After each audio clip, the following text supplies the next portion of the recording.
Hi friends, ఈరోజు వీడియోలో chicken gravy curry ఎలా చేసుకోవాలో తెలుసుకుందాం. ముందుగా హాఫ్ కేజీ చికెన్ని నీట్గా వాష్ చేసి పెట్టుకోండి. కొంచెం సాల్ట్ వాటర్లో కడిగితే స్మెల్ రాకుండా ఉంటుందండి.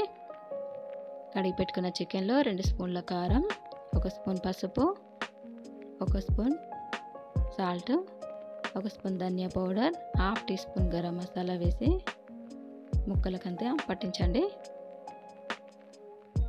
మొత్తం మిక్స్ చేసుకొని పక్కన పెట్టేసుకోండి.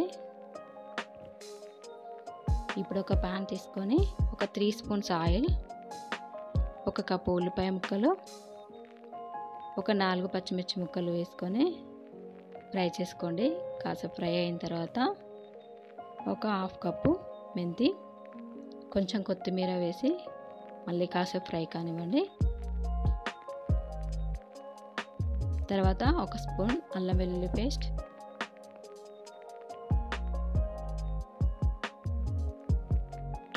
1 స్పూన్ పసుపు, half teaspoon garam masala వేసి ఫ్రై చేసుకోండి.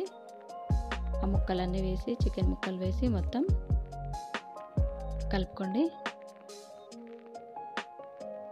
ఫ్రెండ్స్, నా ఛానల్ ఎవరైనా సబ్స్క్రైబ్ చేసుకోకపోతే సబ్స్క్రైబ్ చేసుకోండి. ఫ్రెండ్స్, వీడియో నచ్చితే లైక్ చేయండి. Thank you friends. ఒక 10 మినిట్స్ పాటు ఈ చికెన్ని ఫ్రై కానిద్దామండి. మీడియం ఫ్లేమ్లో పెట్టుకొని ఫ్రై చేసుకుందామండి, మధ్య మధ్యలో కలుపుకుంటూ. ఈలోపు మనం గ్రేవీ తయారు చేసుకుందామండి. ఈ చికెన్ గ్రేవీ కోసం ఒక పెద్ద సైజు ఉల్లిగడ్డ, ఒక పెద్ద సైజు టమాటా తీసుకొని ముక్కలు చేసి మిక్సీ పట్టేసుకుందామండి. ఒక 10 మినిట్స్ పాటు ఈ చికెన్ ఫ్రై అయిన తర్వాత కొంచెం మంచిగా ఫ్రై అయిన తర్వాత చూడండి ఆయిల్ బయటకు వస్తుంది. ఈ టైంలో ఈ గ్రేవీ వేసి కలుపుకోవాలండి. స్టవ్ లో ఫ్లేమ్లో పెట్టేసుకొని దగ్గర ఒక టమాటా పచ్చి వాసన పోయేంత వరకు కలుపుకోవాలండి.